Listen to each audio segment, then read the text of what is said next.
बहुत स्वागत। आप देख रहे हैं कहानी कुर्सी की और आइए बात करते हैं उत्तर प्रदेश की, जहां योगी आदित्यनाथ बिल्कुल फायर मोड में चल रहे हैं। संभल को लेकर के विवाद गहराता जा रहा है। संभल में हिंसा हुई जब मस्जिद के अंदर सर्वे करने का आदेश कोर्ट ने दिया था मंदिर के अवशेष ढूंढने के लिए, और उसके बाद हिंसा में 4 लोग मारे गए।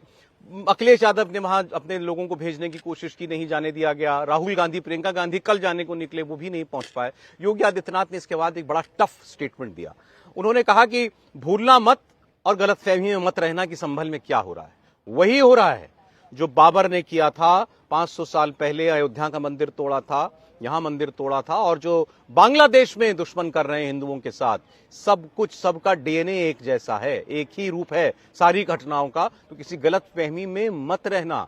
और साथ साथ अपने अधिकारियों को यह निर्देश भी दिया, सब जगह ऐसी सख्ती करो कि कोई अराजक तत्व यहां पर खड़ा ना हो पाए। उनकी बात आपको सुनाते हैं। और इस पर विपक्ष की तरफ से भी खूब बातें कही गई हैं। कल राहुल और प्रियंका को रोके जाने के ऊपर कांग्रेस पार्टी जबरदस्त आग बबूला है। वो कह रहे हैं कि ये प्रियंका गांधी आज भी कह रही थी मेरे भाई का लीडर ऑफ अपोजिशन के नाते संवैधानिक अधिकार था, उनका अधिकार छीना गया है। लेकिन योगी आदित्यनाथ के स्टैंड को देखते हुए लगता नहीं कि इस वक्त वो किसी भी राजनीति के मूड में हैं। वो कह रहे हैं व्यवस्था पर जो प्रशासन ने दी है माननी सबको पड़ेगी।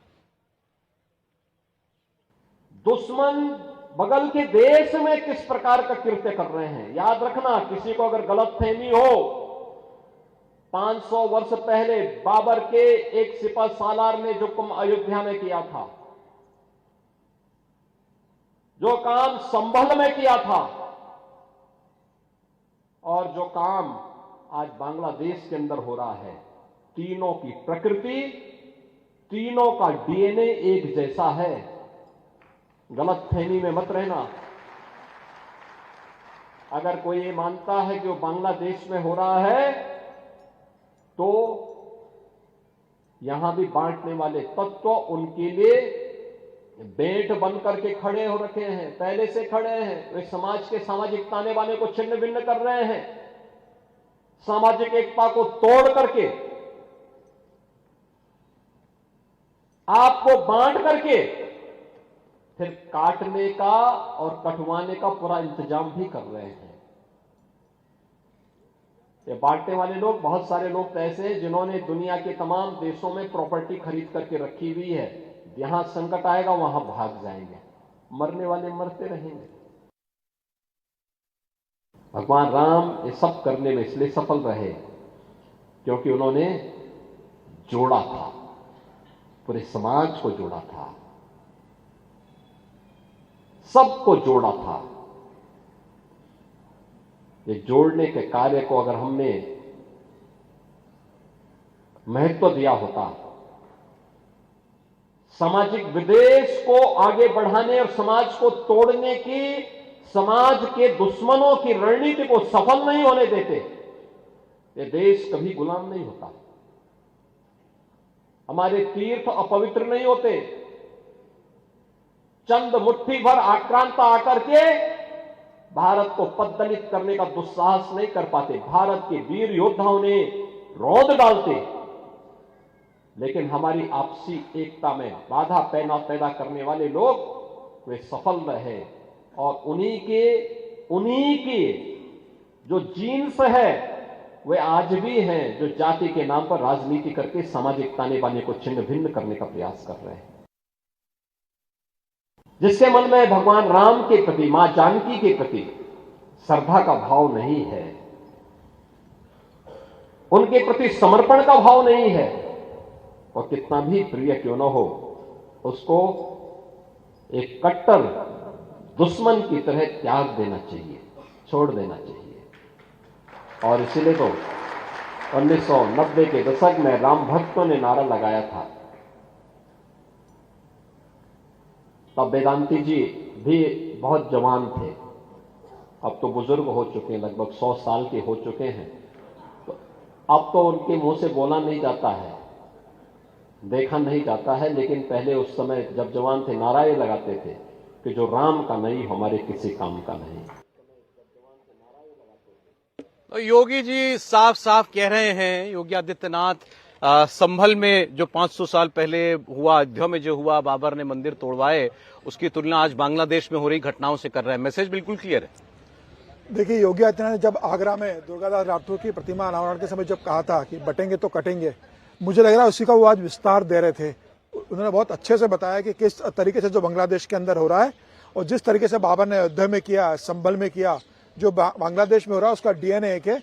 वो ये बता रहे हैं कि संभल में हिंसा करने वाले तत्व कौन है और समाज को किन लोगों से जागरूक होने की जरूरत है और किन लोगों को पहचानने की जरूरत है कि समाज के अंदर जो दंगा कर रहे हैं और पाकिस्तान से जिस तरीके से जो हथियार आए, जो पाकिस्तान के रिवॉल्वर कहा जा रहा है कि पाकिस्तान निर्मित रिवॉल्वर मिली है, ये बता रहा है कि संभल के अंदर हिंसा करने वाले किन विदेशी ताकतों का हाथ रहा है और कौन उन्हें समर्थन कर रहा है। योगी आदित्यनाथ ने एक बहुत अच्छी बात समाजवादी पार्टी को लेकर बहुत अच्छा तंज भी कसा। उन्होंने कहा कि समाजवादी राम मनोहर लोहिया का दिन रात नाम जपते हैं, लेकिन जिस राम मनोहर लोहिया ने कहा था कि जब तक इस देश की आस्था प्रभु राम में, श्री कृष्ण में और भगवान शिव में रहेगी, तब तक इस देश का बाल बाका नहीं होगा। तो यह समाजवादी पार्टी जो राम मनोहर लोहिया की राजनीति करती है, वह न राम में आस्था रखती है, न कृष्ण में आस्था रखती है, न भगवान शिव पर भरोसा करती है। तो उन्होंने कहा कि समाजवादियों का असली चेहरा आपको पहचानना चाहिए। और समाजवादी पार्टी ने इसके राम गोपाल का यह भी बयान ध्यान रखना चाहिए जो उन्होंने राहुल गांधी के लिए कहा। जब राहुल गांधी ये कहते हैं कि संभल जाने नहीं दिया जा रहा है, तो उन्होंने कहा कि संभल जाने की जरूरत क्या है। लोकसभा में राहुल गांधी बात कर सकते हैं, विपक्ष के नेता है राहुल गांधी संभल को लेकर विपक्ष में बात करना नहीं चाहते और संभल जाना चाहते हैं। बता रहा है कि वो कैसी औपचारिकता पूरा कर रहे हैं। योगी आदित्यनाथ बहुत साफ साफ बता रहे हैं देश की जनता को, उत्तर प्रदेश के लोगों को और खास तौर से संभल के लोगों को कि समाजवादी पार्टी कैसी राजनीति कर रही है, समाजवादी पार्टी का हाथ किन लोगों के पीठ के ऊपर है और समाजवादी पार्टी किन लोगों का सहयोग लेकर समाज के अंदर राजनीति करना चाहती है और समाज को तोड़ना चाहती है। उन्होंने बहुत स्पष्ट बताया कि संभल की घटना बहुत छोटी घटना नहीं है। आज जो संभल में हुआ है, ये पूरे उत्तर प्रदेश में और पूरे देश में करने की एक सुनियोजित साजिश चल रही है। देश की जनता को इससे अवगत रहना चाहिए। योगी आदित्यनाथ ने इसे बहुत सुंदर तरीके से और बहुत अच्छे से और बहुत साफ तरीके से देश की जनता को नाम नहीं लिया, लेकिन ये कहना कि 500 साल पहले जो संभल और अयोध्या में हुआ वो आज बांग्लादेश में हो रहा है, मतलब वो जिहादी, कट्टर जिहादी सोच, कट्टर जिहाद। हालांकि मुझे कोई हैरानी नहीं, क्योंकि योगी जी अपने स्टैंड पे, बल्कि भारतीय जनता पार्टी के उन नेताओं में से हैं, बल्कि इकलौते नेताओं में से कहना चाहिए, जो अपने स्टैंड पर तमाम बाधाओं, तमाम विरोध के बावजूद उसी पर चल रहे हैं और उस बात को वो लगातार कहते जा रहे हैं। जिहादी ताकतों के खिलाफ लड़ाई को वो लंबे समय से लड़ रहे हैं और आज वो बात तो संभल की कर रहे हैं, लेकिन अयोध्या में थे, रामायण मेले का उद्घाटन उस समारोह में शामिल थे, तो उनका नजर जो है ना वो मिल्कीपुर पर भी थी। संभल के बहाने वो मिल्कीपुर के लोगों को ये मैसेज दे रहे हैं, पॉलिटिकल मैसेज, की बटने की जरूरत नहीं है। जो अभी अयोध्या के लोकसभा चुनावों में किया गया, फैजाबाद के चुनाव में किया गया, वो नहीं हो। और वो उनका जो स्ट्रांग एक पॉलिटिकल मूड है और मोड है, वो दोनों उनको ज्यादा मजबूत बनाता है। हालांकि अब बहुत सारे लोग उनके विरोध करने वाले राजनीति में भी हैं, भारतीय जनता पार्टी में भी कई लोग हैं, लेकिन मैं समझता हूं उन्होंने अपने स्टैंड में कोई बदलाव इस तरह से नहीं किया और वो मैसेज वो बार बार बांग्लादेश के कॉन्टेक्स्ट में बात कर रहे हैं। बटोगे कटोगे भी वहीं से निकाला था उन्होंने उसको। जो आगरा में जिस बात का जिक्र किया था तो वो बांग्लादेश था। बांग्लादेश के रेफरेंस से वो हिंदुस्तान में जो कुछ हो रहा है उसको वो समझाना चाहता। अभी आपने कहा कि उनका मैसेज है अभी बटना मत। मैं जरा विपक्ष की बात करना चाहता हूं। संभल की बात चली है तो राहुल गांधी, प्रियंका गांधी की बात भी करें। कल वो संभल जाना चाह रहे थे, नहीं जा पाए। उनकी पार्टी ने इसको सोशल मीडिया पर ही सही मुद्दा बनाने की कोशिश की, भाई दोनों को क्यों रोका गया। आज आप जब वो लोग पार्लियामेंट में आए दोबारा, आज दोनों थे पार्लियामेंट के अंदर, तो आप ये उम्मीद करते थे कि इस मुद्दे को ही शायद पार्लियामेंट में वो दोबारा कहेंगे, मीडिया के सामने कहेंगे या हाउस के अंदर कहने की कोशिश करेंगे कि क्यों रोका गया राहुल गांधी को। कल आपने दिन भर इस बात पर शोर मचाया कि Rahul Gandhi leader of opposition है, उनको पुलिस ऐसे नहीं रोक सकती।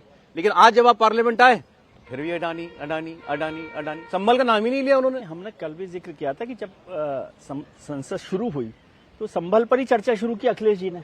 तो विपक्ष के नेता की तो सबसे बड़ी भूमिका संसद में होती है ना, लोकसभा में होती है, और वहां पर वो संभल का जिक्र करते हैं। और आप ठीक कह रहे हैं कि जब कल नहीं जाने दिया इस सरकार ने, जिस सरकार के खिलाफ वो बोल रहे हैं, तो आज संसद में बोलते हैं कि भाई ये सारा हंगामा है। तो ये जो कंसिस्टेंसी है, कंसिस्टेंसी तो छोड़िए, ये जो कमिटमेंट है आपका संभल के लोगों के लिए, या कन्विक्शन है, वो है क्या, दिखाई देता है क्या? संसद में आज एक दिन छोड़ देते ना अडानी को, तो वो पूरे साल भर कर सकते हैं चर्चा। एक दिन छोड़ देते और अडानी की भी चर्चा करते हैं, लेकिन संभल पर तो चर्चा करते हैं कि भाई मुझे जाने नहीं दिया लेकिन मैं आपके साथ खड़ा हूं। ये मैसेज तो दें जनता को। संभल के लोगों को आज वो संसद के माध्यम से ये मैसेज दे सकते थे कि योगी सरकार ने उन्हें नहीं जाने दिया, ठीक है, या मोदी सरकार ने नहीं जाने दिया, लेकिन मैं आपके साथ खड़ा हूं। ये संभल के लोगों को चाहिए। वो संबल तो वो देते नहीं है। नहीं, वो ये साबित करने में लगे कि मोदी अडानी के साथ खड़े हैं। जरा तस्वीर दिखाते वो हैं तो आपको साबित आज। हो गया, उन्होंने बहुत समय से साबित कर रखा है। लेकिन उनको लग रहा है कि नहीं भाई यही है, मतलब इसके उनको अलावा और इसका कुछ मतलब नहीं। ये यकीन नहीं हो रहा कि भाई उनकी इस बात को लोग मान रहे हैं। अभी रोज रोज कहना पड़ता है ना। नहीं, अगर सर मोदी जो अडानी जी के साथ खड़े जरा हैं, राहुल गांधी प्रियंका गांधी की तस्वीरें दीजिए। जी सर। मैं कह रहा हूँ अगर प्रधानमंत्री नरेंद्र मोदी किसी उद्योगपति के साथ खड़े हैं तो क्या गलत है भाई? सरकार तो उद्योगपति के साथ खड़ी रहेगी ना। सरकार जब साथ देगी तब तो उद्योगपति आगे बढ़ेंगे। आप सिर्फ एक उद्देश्य को लेकर कि भाई अडानी के ऊपर एक अमेरिका में कोई मामला दर्ज हो गया है, उसको लेकर आप संसद ठप करना चाहते हो, उसके लेकर आप सड़क से लेकर संसद तक उसको लेकर जिक्र करना चाहते हो। आप अपनी बात रखिए, संसद तो सार्थक चर्चा के लिए बनी है ना, संभल पर आप चर्चा कीजिए। प्रियंका गांधी जो अभी भी सांसद बनी है वायनाड से, वो कहते हैं कि Rahul Gandhi leader of opposition है, ये उनका संवैधानिक अधिकार है कि वो संभल जा सकते हैं। भाई राहुल गांधी विपक्ष के नेता है, उनका ये अधिकार है कि संसद के अंदर वो संभल के ऊपर चर्चा करें, वो स्पीकर को लिख कर दे, वो मांग करे कि भाई हमारे 99 सांसद हैं, संभल पर चर्चा करना चाहते हैं। अगर स्पीकर इसकी अनुमति नहीं दे तो आप संसद को ठप कीजिए, तो जनता कहेगी कि संभल पर चर्चा करना चाह रहे थे, पूरा विपक्ष आपका साथ देगा। ममता बनर्जी आपका साथ नहीं दे रही है अडानी के मामले पर, आपका समाजवादी पार्टी साथ 99 आपके हैं, 37 बिल्कुल उनके हैं। कोई आपका साथ नहीं दे रहा। में तो बोल सकते ममता हैं ना। बनर्जी के अडानी पर एक लाइन में बोलना चाहता हूं केवल कि अभी ये जो पिछले 4-5 दिन में हुआ है कि इंडिया ब्लॉक के जो पार्टीज हैं कांग्रेस के अलावा, वो अडानी मुद्दे पर कांग्रेस से अलग हो गई है, दिख रही है कम से कम। ऐसा मुझे लगता है कि थोड़े दिन और यदि रहा तो कांग्रेस के कुछ मुख्यमंत्री जो है वो राहुल गांधी जी से कहें भाई साहब इसको थोड़ा बंद कीजिए, हमें सरकार चलानी है और अडानी जी के साथ बहुत सारे प्रोजेक्ट्स पर काम करना है। आज लेकिन तैयारी के साथ आए थे कांग्रेस के लोग, बाकायदा कुछ हाफ जैकेट्स, नहीं, टी-शर्ट, हाँ, जैकेट पहन रखी है, बनवाई सब पे लिखा हुआ था अडानी मुडानी, हाँ, अडानी और ठीक है। मोदी एक है। वो सुनिए जरा आज जो वहां बातें की गई हैं। आप अपना ही इन्वेस्टिगेशन कराओगे कभी? आप करा सकते हो अपना इन्वेस्टिगेशन? इसलिए नहीं होगा। मोदी जी अडानी जी का इन्वेस्टिगेशन नहीं करा सकते क्योंकि अगर वो कराएंगे तो वो अपना ही इन्वेस्टिगेशन कराएंगे। मोदी और अडानी एक है, दो नहीं है, एक है। अडानी बोल रहे क्या? अडानी मोबाइल भी तो लगा हुआ है। अडानी बंद करो, बंद करो। सदन में आओ, सदन में आओ, सदन में आओ, सदन में आओ। बंद करो, बंद करो, बंद करो, बंद करो। नहीं चलेगी, नहीं चलेगी। चर्चा हो। मैं आपको जरा महाराष्ट्र की बड़ी खबर बता दूं जो आप इस वक्त स्क्रीन पर देख रहे हैं। बीजेपी के नेता गिरीश महाजन ने अभी ये स्टेटमेंट दिया है कि एकनाथ शिंदे मुख्यमंत्री उप मुख्यमंत्री पद की शपथ लेंगे। वो मुलाकात करने के लिए भी गए थे एकनाथ शिंदे से और उसके बाद उन्होंने ये कहा है कि वो शपथ ले रहे हैं। तो ये पहला ऑफिशियल कंफर्मेशन है। इस तरीके से आप देखिए, पहली बार औपचारिक तौर पर किसी नेता ने ये कहा है कि नहीं वो शपथ ले रहे हैं। वो भी बीजेपी के नेता को ये कहना पड़ा। एकनाथ शिंदे की पार्टी में से तो अभी भी कोई नहीं बोला है। लेकिन गिरीश महाजन पहले भी मुलाकात कर चुके हैं। जब ये कहा जा रहा था वो नाराज हैं, एकनाथ शिंदे गांव चले गए, तो जब वो लौटे थे ठाणे तब गिरीश महाजन उनसे जाकर के मिले थे उनके घर पर। अब वो ये कह रहे हैं कि वो शपथ ले रहे हैं, इस बात की पुष्टि वो कर रहे हैं। चलिए सब मैसेज आ गया। बिल्कुल, गिरीश महाजन हमेशा जब देवेंद्र फडणवीस को कहीं बातचीत करने के लिए, कोई प्रस्ताव भेजने के लिए जब कहीं मामला रुका होता है तो गिरीश महाजन इसमें बड़ी भूमिका निभाते हैं और पूरे 5 साल देवेंद्र फडणवीस के इस तरह ट्रस्टेड मैन रहे। गिरीश महाजन इसके पहले भी एकनाथ शिंदे से मिलने ठाणे के घर पर गए थे, उनका हालचाल पूछा था, उनसे देवेंद्र फडणवीस का संदेश दिया था। आज अगर एक गिरीश महाजन का यह बयान आ रहा है मुलाकात के बाद, तो ये तय है कि एकनाथ शिंदे डेप्यूटी उप मुख्यमंत्री की शपथ लेंगे।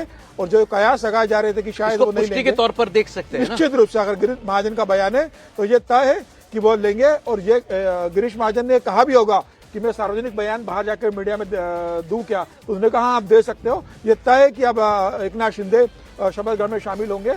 जो तमाम तरह के कयास लग रहे थे कि शपथ ग्रहण में शामिल होंगे, विभागों को लेकर नाराजगी चल रही है, कहता है कि देवेंद्र फडणवीस मुख्यमंत्री की, अजित पवार और एकनाथ शिंदे उप मुख्यमंत्री की शपथ प्रधानमंत्री मोदी के सामने। जी, लेकिन शपथ ग्रहण से अब ये 2.5 घंटा पहले गिरीश महाजन को भेजा जाना उनके और उनका बाहर आकर के कहना, ये क्या बताता है? निश्चित रूप से यह गतिरोध लगातार जारी था। जिस तरीके से उदय सामंत का बयान आ रहा था जिस तरीके से दीपक केसरकर का बयान आ रहा था, जिस तरीके से एकनाथ शिंदे ने चुप्पी साध ली थी अपने शपथ ग्रहण को लेकर, तो निश्चित रूप से भारतीय जनता पार्टी के खेमे में इस बात को बेचैनी जरूर होगी और देवेंद्र फडणवीस भी इस बात को महसूस कर रहे होंगे कि यह संदेश ठीक नहीं जाएगा। भारतीय जनता पार्टी का शीर्ष नेतृत्व भी ये नहीं चाहता होगा कि जब प्रधानमंत्री मोदी, अमित शाह और इतने लोग वहां पर उपस्थित हो, उस समय उनका एक बड़ा सहयोगी दल जिसे भारतीय जनता पार्टी ने सिर्फ 40 विधायक होने पर मुख्यमंत्री बना दिया था, 2.5 साल वो मुख्यमंत्री रहे, देवेंद्र फडणवीस उसके अंडर में उप मुख्यमंत्री के रूप में कार्य किया, अब वो सरकार में शामिल नहीं रहे होते, विपक्ष को कहने का मौका ये भी तो कहे ना, बीजेपी को ऐन वक्त पर अपना दूत भेजना पड़ा मनाने के लिए या ये कहने के लिए साहब आज तो आओ। अब ये तो बहुत साफ हो ही गया इतने दिन से। गिरीश महाजन जी ने पहले भी मुलाकात उनसे की थी, हालांकि उसके बाद भी तबीयत उनकी ठीक नहीं हुई थी, वो हॉस्पिटल गए थे। और अब गिरीश महाजन जी ने कहा है तो इसका मतलब है कि एकनाथ शिंदे जी की सहमति से कहा है, ऐसा नहीं है कि आकर करना पड़ा। लेकिन ये जो दूत भेजना पड़ा, और जैसे समीर जी ने भी जिक्र किया, गिरीश महाजन बड़े भी नेता है और विश्वस्त है, कॉन्फिडेंट है देवेंद्र फडणवीस को, जबकि कल भी देवेंद्र फडणवीस भी खुद मिलकर आए हैं उनसे। उसके बाद भी लगातार ये चल रहा है, तो ये नाराजगी, मान मनोबल बहुत चल रही है।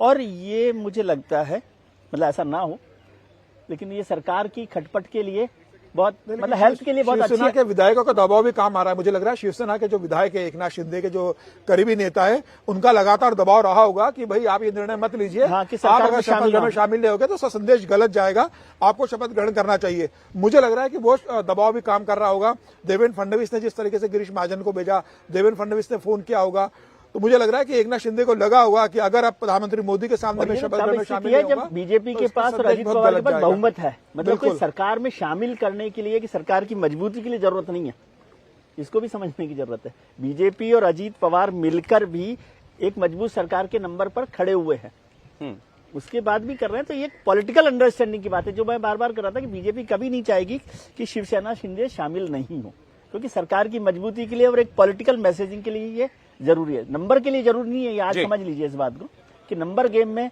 बीजेपी और अजीत पवार साथ हैं। पहले तो असमंजस देर से सही टूटा जरूर, खत्म जरूर हुआ।